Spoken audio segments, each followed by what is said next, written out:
Good morning, welcome back to Going to Ground. I'm here above the still, shallow waters of the River Kennet. There it is, glittering like a jewel. One of Britain's 200 or so chalk streams. A habitat, I think I'm right in saying, unique to the British Isles, characterised by limpid, clear waters and wonderful habitat for wildlife, especially fish. And I'm here trying out for the first time my new birdsong identifier app. You might have one of these, and the song which is just stilled but which might strike up again, I am told, there he is a dunnock. Never heard or knowingly seen one of those before. Either that or a long-tailed tit, and you can tell me what you think, whether it's one of those or something more prosaic. Well, today the Church of England celebrates St. Alban, the first English martyr that we know of. And Alban, we're told, lived in the mid-3rd century AD, at a time when Christians were under persecution in the Roman Empire. And Alban was a pagan who took into his home a Christian priest to save and shelter him, and was so impressed by that priest's way of life and faith that he converted. And when the authorities sent to arrest the priest, Alban put on his habit and was taken instead. The judge, so the story runs, was so enraged by this that he had him flogged, tried to force him to recant, but Alban wouldn't, and was led out to his execution across a river. Now, Gildas, who writes about Alban, as the first to write about him in the 5th century, describes this as the River Thames, not so near St. Albans, but and says that the waters of the Thames stood up in a heap, like Moses before the Red Sea, and they walked across, and the guard was, as you might expect, so dumbstruck by this that he too falls to his knees and converts, and so they had quite a difficult time getting Alban to his place of execution. Bede, who's writing about it later and gives us a fuller story, doesn't mention the River Thames, but does mention the river, and says that a holy well sprung up at that point where he met his end.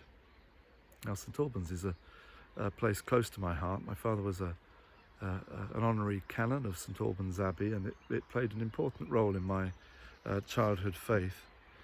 But the challenge, I think, for us today, for me certainly, when so much of what I value in my faith is its consolation and its settlement, you know, the kinds of things that we've talked about really over these last weeks, that the ways in which faith accompanies and quietens and settles us, helps us to relate to others, to belong where we are, to find our place in the world.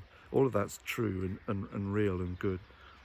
But the other deep strand, of course, in Christian faith is the cost of discipleship, where Christ says to us, if you love this life, you're going to lose it. And anyone who hates their life will gain it for eternity. Incredibly hard saying, deeply unsettling for us. And there is a strong strand in our faith, goodness me, we know about it, and we follow it every Lent and Easter, that asks us to be uprooted for the sake of others and for God's sake, asks us to count the cost of living out the love of Christ in the world, and many millions of Christians do that daily in other less secure places. So my challenge, and I challenge you and me today, is whose habit are we going to put on? Like Alban, whose garment can we wear today? Not literally, but whose shoes can we step into? You know that lovely line in To Kill a Mockingbird, where Atticus says to Jem, you never truly understand another person unless you step into their shoes and walk around in them for a while. And Alban chose to put on the cloak of the Christian priest and to face the cost of what it was to be them.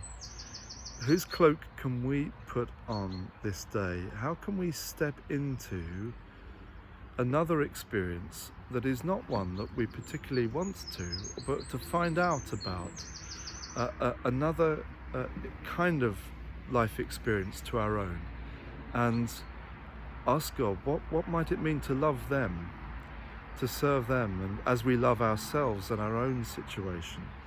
And I hear that in the story of Alban, whose example is before us this day. So may God bless each of us as we seek to do that, as we listen to the sounds and the songs of the day. God bless us as we go to ground.